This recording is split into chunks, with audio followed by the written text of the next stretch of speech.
जिन्हों को अल्लाह ने कैसे बनाया।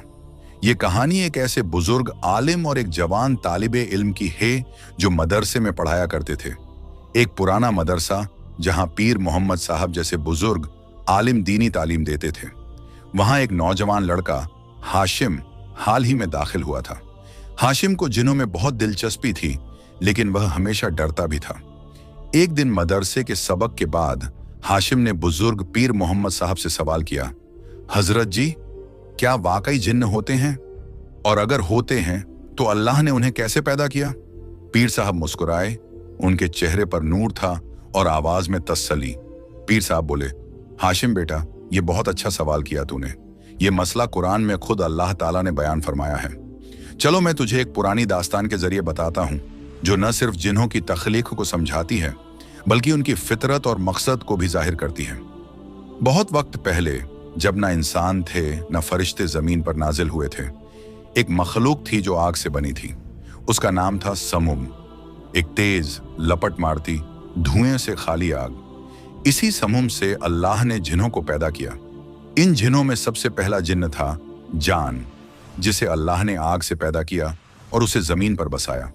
ये जिन्हों का बाप था, जैसे इंसानों का बाप हजरत आदम अलैहिस्सलाम हैं। हाशिम ने चौंक कर पूछा, तो क्या जान भी इंसानों की तरह अल्लाह का बंदा था? पीर साहब ने कहा, जी हां, जान को भी अल्लाह ने इबादत के लिए पैदा किया था।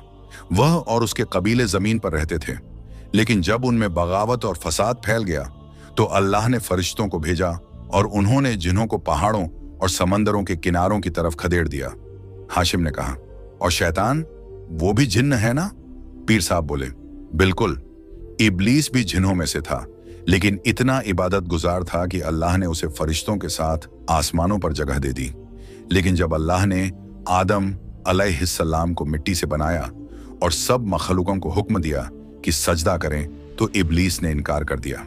यही उसकी बगावत की वजह बनी और वह शैतान कहलाया, रदी और मलऊन। पीर साहब ने कहा, हाशिम, ये याद रख, जिन्न भी इंसानों की तरह पैदा होते हैं, शादी करते हैं, औलाद होती है, मरते हैं। उन्हें भी अल्लाह ने हिदायत और गुमराही के रास्ते दिए। कुछ नेक होते हैं जो मुसलमान हैं और कुछ बदबख्त जो शैतान के साथ हैं, और आज भी मौजूद हैं। फिर पीर साहब ने कहा, आज भी ये मखलूकन हमारे इर्द गिर्द मौजूद है, लेकिन वो आम तौर पर इंसानों से दूर रहते हैं। जब कोई इंसान जादू, शिर्क या हराम कामों में पड़ता है तो यही शरारती जिन्न उसे बहकाते हैं। लेकिन जो लोग अल्लाह का जिक्र करते हैं, नमाज पढ़ते हैं, जिन्न उनका कुछ नहीं बिगाड़ सकते।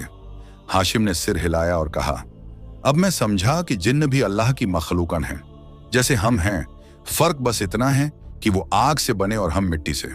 पीर साहब ने कहा, बिल्कुल बेटा, और ये फर्क ही उनकी फितरत में है, तेज, चुस्त और नजर न आने वाले। लेकिन अल्लाह हर चीज पर कादिर है। उसे जिन्हों से डरने की जरूरत नहीं, बस अल्लाह से डर और उसी से मदद मांग। उस दिन के बाद हाशिम ने जिन्हों से डरना छोड़ दिया और उनकी हकीकत को समझ लिया। उसने तय किया कि अब वो दीन और इल्म दोनों सीखेगा, ताकि जिन्न हो या इंसान, कोई उसे अल्लाह की राह से न भटका सके। एक जिन्न का वाकया जो एक लड़की रिहाना और उसके घर वालों के साथ हुआ, तो चलिए जानते हैं कि रिहाना के साथ क्या हुआ था। रिहाना का परिवार एक पुराना मकान छोड़कर मुरादाबाद की एक बस्ती में नए किराए के मकान में शिफ्ट हुए। वो मकान एक सुनसान सी मस्जिद के पीछे था, जहां बहुत कम लोग नमाज पढ़ने आते थे। शुरुआत के कुछ दिन सब ठीक चला, लेकिन चौथे दिन से ही अजीब घटनाएं शुरू होने लगी। रात के वक्त दीवार पर किसी के दौड़ने की आवाजें आने लगी, बर्तन खुद ब खुद गिरने लगे। रिहाना को सोते हुए कोई दिखाई नहीं देता, मगर गर्दन दबाने लगता। एक रात रिहाना की मां ने देखा कि उसकी बेटी कमरे के एक कोने में बैठी है। उसकी आंखें खुली हुई थीं, लेकिन वो बिल्कुल चुप थी। जब मां ने पास जाकर आवाज दी तो रिहाना ने अजीब आवाज में कहा, मत छुओ मुझे, मैं रिहाना नहीं हूं, यह जिस्म अब मेरा है। मां डर के मारे बेहोश हो गई। अगले दिन नाना अब्दुल रहमान साहब, जो एक बड़े तजुर्बेकार बुजुर्ग थे, उन्होंने आते ही महसूस कर लिया कि इस घर में कोई है। उन्होंने रिहाना को कुरान की कुछ आयतें पढ़कर सुनानी शुरू की। जैसे ही उन्होंने आयतुल कुर्सी पढ़ी, रिहाना ने चीख मारकर कहा, बंद करो ये जलाने वाली चीज, ये घर मेरा है, मैंने इसे 80 साल से चुना हुआ है, ये लड़की इसे छोड़ दे। नाना ने आस पड़ोस के बुजुर्गों से बात की। तब पता चला उस मस्जिद के पीछे जहां ये घर था, वहां एक पुराना तांत्रिक कई साल पहले जिन्न बुलाया करता था। वो मर चुका था, लेकिन एक बाजीगर जिन्न वहां बंधा रह गया था, जिसने उस जगह को अपना ठिकाना बना लिया। जो भी उस घर में आता, अगर औरत या बच्ची होती, वो जिन्न कोशिश करता कि उसे कब्जे में ले ले। अब्दुल रहमान साहब ने एक हाफिज और एक वलीतुल्लाह को बुलवाया। 3 दिन तक उस घर में सूरह बकरा, सूरह जिन्न, सूरह यासीन और अजानें गूंजती रहीं। तीसरी रात जब खत्म कुरान हुआ, तब रिहाना अचानक जमीन पर गिर पड़ी और जोर से चिल्लाई, ठीक है, मैं जा रहा हूं, लेकिन ये घर अब कभी आबाद नहीं होगा। रात में उस मकान की छत खुद ब खुद गिर गई, जबकि बारिश भी नहीं थी। अब क्या हुआ? रिहाना ठीक हो गई, लेकिन उस मकान को आज तक कोई नहीं किराए पर लेता। वो मस्जिद अब वीरान है। आसपास के लोग आज भी उस घर के पास से तेज कदमों से निकलते हैं, और रात के वक्त कोई झांकता तक नहीं। जिन्न होते हैं, और कुछ जगहें उनकी पसंदीदा होती हैं। जो कुरान से जुड़े रहते हैं, वो जिन्न से महफूज रहते हैं।